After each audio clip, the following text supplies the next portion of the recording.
एक गांव में दो बहनें रहा करती थी, राधिका और सुमन। राधिका के कम पढ़े लिखे होने के कारण राधिका का विवाह एक गरीब परिवार में हुआ। वहीं सुमन की सुंदरता पर रीझ कर एक अमीर व्यक्ति ने उससे विवाह किया। अपनी सुंदरता का घमंड तो सुमन को पहले से ही था। विवाह के बाद उसे दौलत का भी घमंड हो गया। दोनों बहनें आसपास ही रहा करती थीं। जब भी मौका मिलता, सुमन राधिका को उसकी गरीबी के कारण नीचा दिखाने की कोशिश करती। अरे राधिका, तुझे पता है अभी अभी मेरे पति ने मुझे सोने का हार दिलाया और तुम्हारे खेत के पास वाला जो खेत है वो भी हम खरीद रहे हैं। तुमने तो शादी के बाद कुछ भी नहीं खरीदा होगा, मगर कर भी क्या सकते हैं। तुम्हारे पति के तो खाने के ठिकाने नहीं, वो तुम्हें क्या खरीद कर देगा। राधिका को बुरा तो लगता, किंतु वह मन महसूस कर रह जाती। राधिका के दिन बड़ी तंग हाली में गुजर रहे थे। 2 वक्त की रोटी भी बड़ी मुश्किल से जुट पाती थी। उसने सोचा कि वह अपने बहन से कुछ पैसे उधार मांगने जाएगी। अरे सुमन बहन, आज हमारे घर पर अन्न का एक गाना भी नहीं है। ऐसे में मेरे पति जमींदार एक घर पर गए थे, मगर जमींदार ने पैसे देने से इनकार कर दिया। तो सुमन बहन, आज तुम थोड़े पैसे की मदद कर दो। फसल बिकते ही हम तुम्हारे पैसे लौटा देंगे। अरे बहन, तू आज पैसे मांगने आई है। अगर तू कल पैसे मांगने आती तो मैं तुझे थोड़े बहुत पैसे दे भी देती। मैंने तुझे बताया था ना, तुम्हारे खेत के पास वाला खेत जो हम खरीद रहे हैं। तो आज सुबह सुबह मेरे पति घर में जितने भी पैसे थे सभी लेकर चले गए। घर में आज पैसे नहीं है। किंतु सुमन ने कभी भी उसकी कोई मदद नहीं की।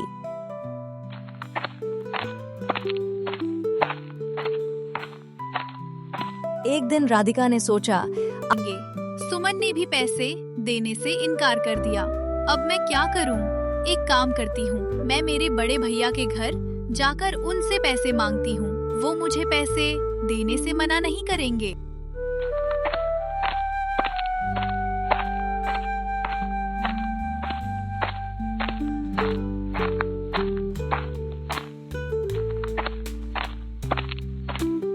आगे बढ़ने पर उसे एक बूढ़े बाबा दिखाई पड़े।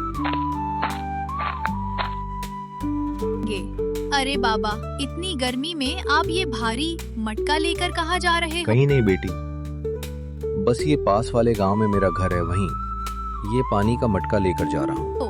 अच्छा, मैं भी उसी गांव की ओर जा रही हूँ। लाओ अपना ये मटका मुझे दे दो, मैं ले चलती हूँ। नहीं बेटी नहीं, मैं ले जाऊंगा ये मटका। तू क्यों तकलीफ? अरे बाबा, मैं भी तो तुम्हारी बेटी जैसी हूँ। लाओ दे दो मुझे ये मटका। राधिका ने बाबा से मटका ले लिया। दोनों साथ साथ गांव पहुंचे। राधिका ने बूढ़े बाबा के घर पर जाकर वह मटका रख दिया। ठीक है बाबा, अब मैं चलती हूँ। इतना कहकर राधिका बाबा के घर से चली आई।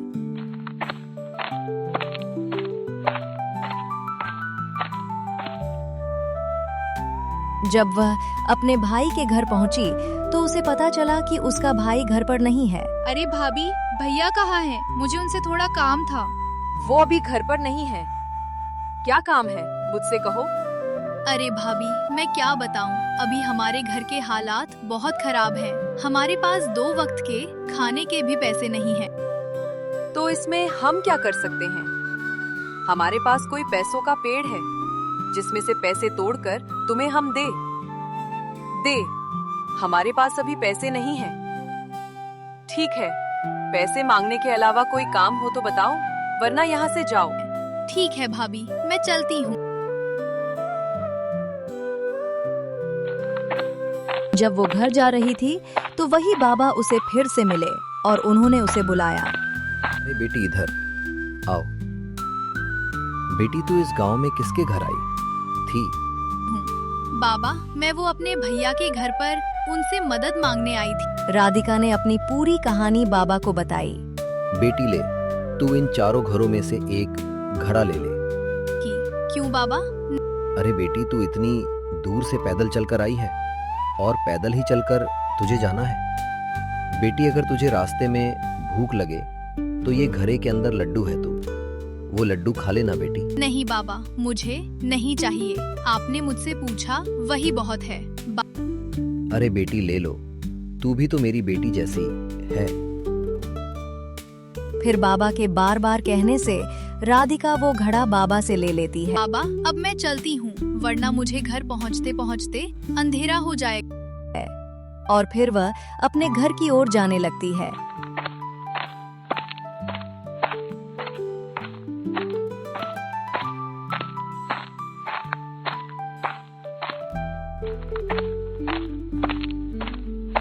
अरे राधिका, आज तुम अपने बड़े भैया के घर गई थी। तुम्हारे भैया ने अपने कुछ मदद की थी। वहाँ गई थी, मगर भैया तो घर पर नहीं थे और भाभी ने तो मुझे घर से भगा दिया। अच्छा, इसका मतलब आज भी अपन दोनों को भूखा रहना पड़ेगा। आज हमें भूखा नहीं रहना पड़ेगा। मतलब पैसे मिले क्या? अरे नहीं, मैं जब भैया के घर से वापस लौट रही थी तब मुझे रास्ते में बाबा मिले और उन्होंने मुझे एक लड्डू से भरा घड़ा दिया कि रास्ते में भूख लगे तो खा लेना, मगर मैंने वो लड्डू नहीं खाए। क्या? ये तो बहुत अच्छी बात है। जाओ फटाफट से तुम वो लड्डू ले आओ, अब दोनों मिलकर खाएंगे। आज मैंने सुबह से कुछ नहीं खाया। रुको, मैं अभी लेकर आती हूँ।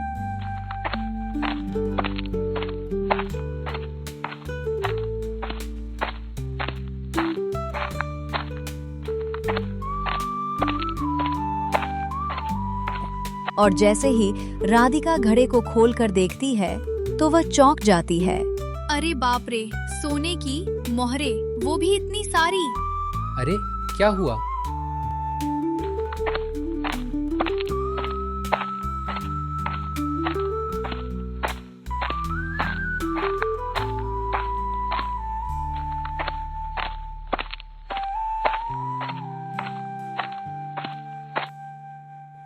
बाप रे बाप, इतनी सारी सोने की मोहरे। तुम्हें यह घड़ा किसने दिया? मैं सच कह रही हूँ, मुझे ये घड़ा एक बाबा ने दिया है। अरे बाप रे बाप, भाग्यवान। मुझे तो अपनी आंखों पर विश्वास नहीं हो रहा। मुझे लगता है कि ऊपर वाले ने अपनी सुन ली। या तुम सच बोल रहे हो, मुझे तो विश्वास ही नहीं हो रहा है। राधिका और उसके पति की खुशी का कोई ठिकाना नहीं था। फिर वो दोनों ने गांव में खेती के योग्य एक जमीन खरीदी। राधिका की तरक्की देखकर सुमन को बहुत जलन हो रही थी। वह अपने पति से कहती है, अरे सुनो जी, ये मेरी बहन इतनी पैसे वाली कैसे बन गई? उसके पास इतना धन कहाँ से आया? कुछ दिन पहले तो ये मेरी बहन भिखारी जैसे अपने घर पर भीख मांगने आई थी और अब तो हमसे भी ज्यादा पैसे वाली हो गई। हाँ, मैं भी वही सोच रहा हूँ।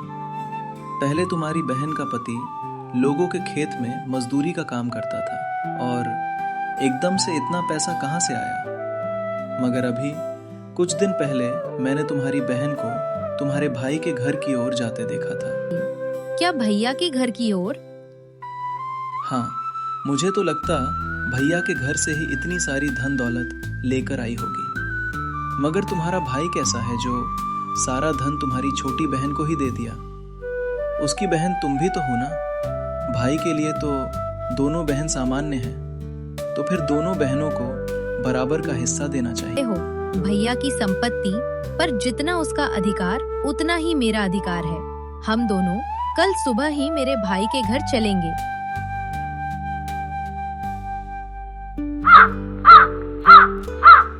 फिर वो दोनों सुबह सुबह अपने बड़े भैया के घर उनसे मिलने जाते हैं।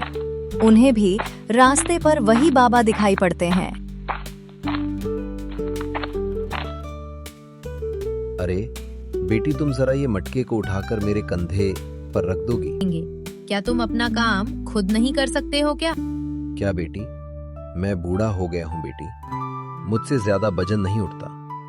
तो कृपया करके बेटी बस तुम ये मटके को मेरे कंधे पर रख दो बेटी। तो क्या हमसे पूछकर बुढ़ा हुआ था? खुद ही तो बुढ़ा हुआ है। अरे भाग्यवान, तुम भी कहाँ इस बुढ़े की बातों में आ रही हो? जल्दी जल्दी चलो, हमें घर भी जाना है। मगर सुमन ने उन बाबा की कोई मदद नहीं की। वो उसके भाई के घर पहुंच जाती है।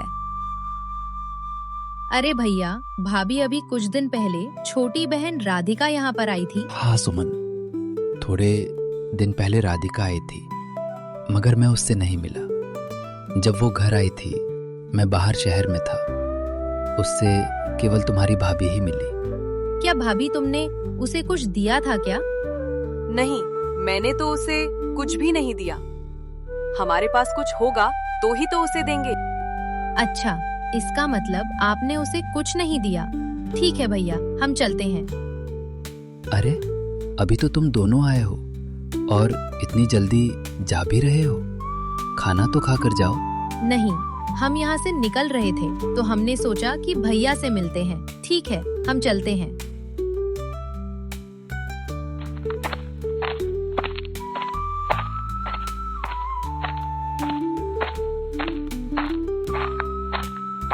भैया ने तो उसको कुछ भी नहीं दिया, तो फिर उसे इतना सारा धन उसे कहाँ से मिला?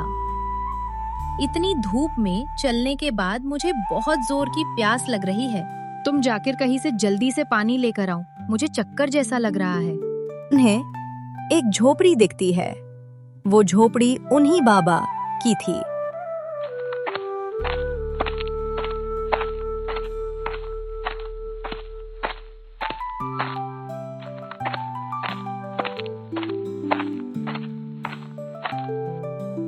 क्या हुआ बेटा, मेरे घर की तरफ कैसे आना हुआ?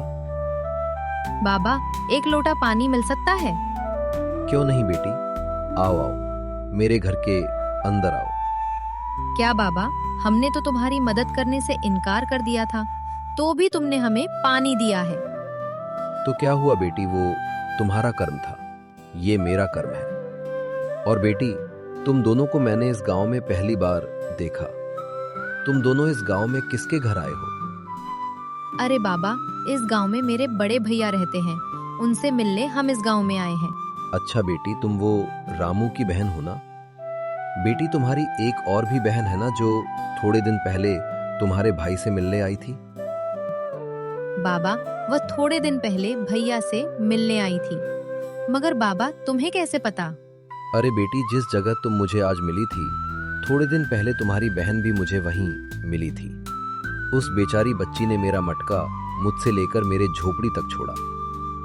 बाबा, तुम्हें पता है, जब से मेरी बहन भैया के घर से होकर आई है, जब से उसके पास में खूब धन दौलत हो गई है। बताता हूँ बेटी, बताता हूँ। उस बच्ची के पास जितनी भी धन दौलत आई है, वो उसके अच्छे कर्म और अच्छी नीयत के कारण उसे प्राप्त हुई है।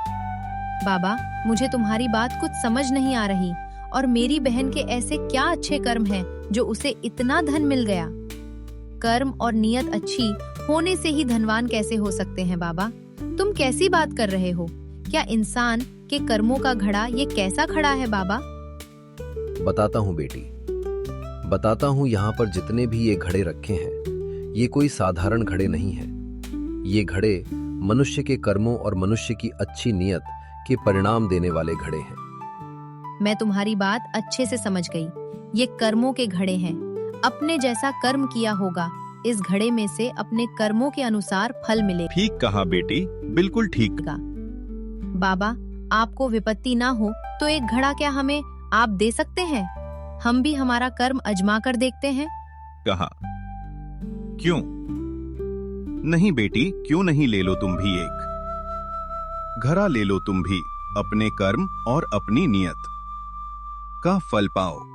सुमन को भी बाबा ने एक घड़ा दे दिया और वो दोनों वहां से चले जाते हैं।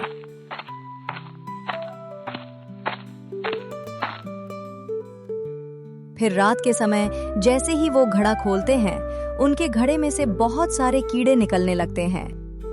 बाप रे बाप, अपने घड़े में से तो कीड़े निकले रहे हैं। हमारे ऐसे कर्म हैं, कर्मों के हिसाब से हमको यह बिल्कुल सही मिला है। हम दोनों बहुत लालची थे। तुम्हारी बहन बेचारी इतनी मजबूरी की मारी हमारे पास कुछ पैसे की मदद मांगने आई थी, लेकिन हमने उसकी मदद नहीं करी। कर्म ऐसे करने के बाद हमने अच्छे फल के परिणाम की अपेक्षा कैसे कर सकते हैं? तुमने बिल्कुल ठीक कहा। मुझे अपने पैसे का बहुत घमंड था। मैंने मेरी बेचारी बहन की मजबूरी नहीं समझी। मैं कैसे भी करके बस अपनी अमीरी से उसे नीचा दिखाती थी।